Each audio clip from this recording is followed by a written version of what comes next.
नमस्कार।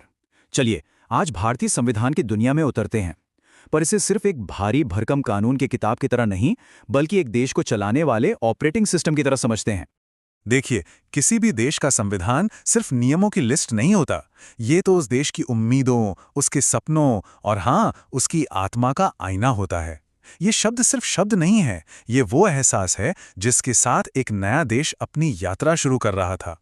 तो आज हम किन किन पड़ावों से गुजरेंगे। सबसे पहले हम उस ग्रैंड ब्लूप्रिंट को समझेंगे, यानी ये बना कैसे। फिर हम अधिकारों के कवच और कर्तव्यों के दिशा सूचक पर बात करेंगे। उसके बाद हम देखेंगे कि कैसे हमारा संविधान एक जिंदा नक्शे की तरह है, और आखिर में इस पूरे ऑपरेटिंग सिस्टम को डिकोड करेंगे। तो ठीक है, पहला पड़ाव सोचिए। सैकड़ों साल की गुलामी के बाद जब देश आजाद हुआ तो एक बिखरा हुआ समाज था। हजारों रियासतें थीं। इन सबको जोड़कर एक मॉडर्न देश बनाने के लिए एक मजबूत नींव की, एक लिखित गारंटी की जरूरत थी। और बस इसी विशाल काम के लिए बनी हमारी संविधान सभा। ये काम कितना बड़ा था इसका अंदाजा इस नंबर से लगता है, 389। संविधान सभा में इतने सदस्य थे। ये लोग ब्रिटिश भारत के प्रांतों से और देसी रियासतों से आए थे। कोशिश ये थी कि देश का कोई भी कोना, कोई भी समुदाय पीछे न छूटे। इसलिए मोटे तौर पर हर 10 लाख लोगों पर एक प्रतिनिधि चुना गया था। ये सफर शुरू हुआ 9 दिसंबर 1946 को, और फिर 2 साल 11 महीने और 18 दिन तक, जी हाँ, इतना वक्त लगा। इस कड़ी मेहनत के बाद 26 नवंबर 1949 को हमारा संविधान तैयार हो गया, लेकिन इसे लागू किया गया 2 महीने बाद, 26 जनवरी को। क्यों? क्योंकि ये उसी तारीख को एक सम्मान था जब 1930 में पहली बार पूर्ण स्वराज का संकल्प लिया गया था। और इस पूरे जटिल काम को कागज पर उतारने का जिम्मा था ड्राफ्टिंग कमेटी यानी प्रारूप समिति पर, जिसके अध्यक्ष थे डॉक्टर BR अम्बेडकर। उन्होंने और उनकी टीम ने दुनिया भर के संविधानों को खंगाला और उनमें से बेहतरीन विचारों को भारत के मिट्टी के हिसाब से ढाला। उनके इसी असाधारण योगदान के लिए हम उन्हें भारतीय संविधान का जनक कहते हैं। चलिए अब आते हैं दूसरे हिस्से पर। ब्लूप्रिंट तो बन गया, लेकिन उसने आम नागरिक को क्या दिया? उसने दिया एक कवच। ये हैं हमारे मौलिक अधिकार जो हमें सरकार की मनमानी से बचाते हैं। हमारा संविधान हमें 6 मौलिक अधिकार देता है, जैसे कानून के सामने सब बराबर हैं, हमें अपनी बात कहने की आज़ादी है। वैसे एक मज़ेदार बात यह है कि शुरुआत में 7 अधिकार थे। जो 7वां था, संपत्ति का अधिकार, उसे 1978 में मौलिक अधिकार की लिस्ट से हटाकर एक सामान्य कानूनी अधिकार बना दिया गया। लेकिन सवाल उठता है कि क्या संसद इन अधिकारों को कभी भी बदल सकती है? इसी सवाल का जवाब 1973 में सुप्रीम कोर्ट ने दिया। केशवानंद भारती केस में कोर्ट ने कहा, संसद संविधान को बदल तो सकती है, लेकिन उसकी आत्मा को, उसके मूल ढांचे को नहीं बदल सकती। मतलब लोकतंत्र, धर्मनिरपेक्षता जैसी चीजों पर हाथ नहीं लगाया जा सकता। ये एक तरह की लक्ष्मण रेखा है। डॉक्टर अंबेडकर की नज़र में इन सभी अधिकारों में सबसे जरूरी था आर्टिकल 32 यानी संवैधानिक उपचारों का अधिकार। उन्होंने इसे संविधान की आत्मा और हृदय कहा था। क्यों? क्योंकि यही वो अधिकार है, वो मास्टर की है, जो ये पक्का करती है कि अगर हमारे बाकी अधिकार छीने जाएं तो हम सीधे कोर्ट का दरवाजा खटखटा सकते हैं। अब आते हैं सिक्के के दूसरे पहलू पर। अधिकार तो मिल गए, लेकिन हमारी भी तो कुछ जिम्मेदारियां हैं। देश को भी तो किसी दिशा में आगे बढ़ना है। यहीं पर आते हैं हमारे कर्तव्य और नीति निर्देशक तत्व। इन दोनों में एक बहुत बड़ा फर्क है और इसे समझना जरूरी है।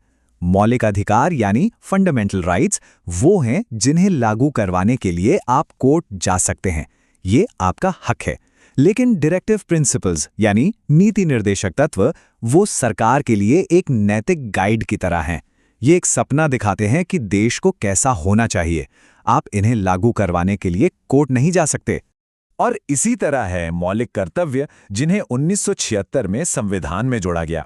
ये हमें एक नागरिक के तौर पर हमारी जिम्मेदारियों की याद दिलाते हैं, जैसे देश की एकता बनाए रखना, भाईचारे को बढ़ावा देना और वैज्ञानिक सोच को अपनाना।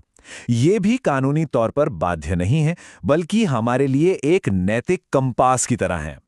अब बात करते हैं संविधान के एक बहुत ही दिलचस्प पहलू की। ये कोई पत्थर की लकीर नहीं है, ये एक जिंदा दस्तावेज है। और इसका सबसे बड़ा सबूत है भारत का वो नक्शा जो आज़ादी के बाद से लगातार बदलता रहा है। हमारे संविधान का आर्टिकल 3 संसद को ये ताकत देता है कि वो किसी भी राज्य की सीमाओं को बदल सकती है या नए राज्य बना सकती है, और इसी ताकत का इस्तेमाल करके भाषा के आधार पर आंध्र प्रदेश, महाराष्ट्र और गुजरात जैसे राज्य बने। बाद में बेहतर प्रशासन के लिए छत्तीसगढ़ और झारखंड जैसे राज्य बने, और हाल ही में 2019 में जम्मू और कश्मीर का पुनर्गठन भी इसी लचीलेपन का एक बड़ा उदाहरण है। और अब आते हैं हमारे आखिरी हिस्से पर। चलिए इस ऑपरेटिंग सिस्टम को डीकोड करते हैं। ये सरकार बनाता कैसे है और ताकत का बंटवारा कैसे करता है। हमारे संविधान निर्माताओं ने एक बहुत ही स्मार्ट काम किया। उन्होंने दुनिया भर के संविधानों को पढ़ा और जो सबसे अच्छी बातें थीं उन्हें भारत के हिसाब से ढालकर अपना लिया। जैसे ब्रिटेन से संसदीय सिस्टम लिया, अमेरिका से मौलिक अधिकार लिए और कनाडा से एक मजबूत केंद्र वाला फेडरल सिस्टम। तो ये नकल नहीं थी, बल्कि दुनिया के सबसे अच्छे विचारों का एक संगम था। अब सोचिए, इतने बड़े देश को चलाना है तो काम का बंटवारा तो करना पड़ेगा ना। बस इसीलिए संविधान की 7वीं अनुसूची में 3 लिस्ट बनाई गई। यूनियन लिस्ट, जिसमें रक्षा और विदेश मामले जैसे राष्ट्रीय विषय हैं, इन पर सिर्फ केंद्र सरकार कानून बना सकती है। दूसरी है स्टेट लिस्ट, जिसमें पुलिस और खेती जैसे स्थानीय विषय हैं। और तीसरी है कॉन्करेंट लिस्ट, जिसमें शिक्षा जैसे विषय हैं जिन पर केंद्र और राज्य दोनों कानून बना सकते हैं। संविधान तो मुख्य किताब हो गई, लेकिन उसकी डिटेलिंग कहाँ है? वो है इन 12 अनुसूचियों या शेड्यूल्स में। इन्हें आप संविधान का सॉफ्टवेयर कह सकते हैं। इनमें सैलरी, शपथ, शक्तियों के बंटवारे से लेकर भाषाएं और पंचायत तक की पूरी डिटेल दी गई है। और इस सिस्टम में ज़रूरत के हिसाब से अपडेट भी होते रहते हैं। जैसे 10वीं अनुसूची, इसे 1985 में आया राम गया राम की राजनीति को रोकने के लिए लाया गया था। ये कानून सांसदों और विधायकों को चुनाव जीतने के बाद अपनी मर्जी से पार्टियां बदलने से रोकता है, ताकि सरकारें स्थिर रहें। इसी तरह 8वीं अनुसूची को देखिए, ये भारत की भाषाई विविधता का प्रतीक है। जब संविधान बना था तो इसमें 14 भाषाएं थीं। आज इसमें 22 मान्यता प्राप्त भाषाएं शामिल हैं। ये दिखाता है कि हमारा संविधान कितना समावेशी है और समय के साथ और समुदायों को अपनाता गया है।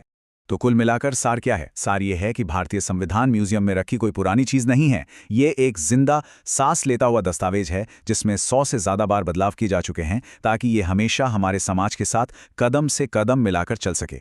और ये हमें एक बहुत ही मज़ेदार सवाल पर लाकर छोड़ता है। जिस तरह दल बदल और पंचायती राज जैसी चुनौतियों के लिए संविधान में नई अनुसूचियां जोड़ी गईं, क्या आने वाले समय में आर्टिफिशियल इंटेलिजेंस, क्लाइमेट चेंज और डेटा प्राइवेसी जैसे नए मुद्दों के लिए हमें एक 13वीं अनुसूची की ज़रूरत पड़ेगी? इस पर सोचिए ज़रूर।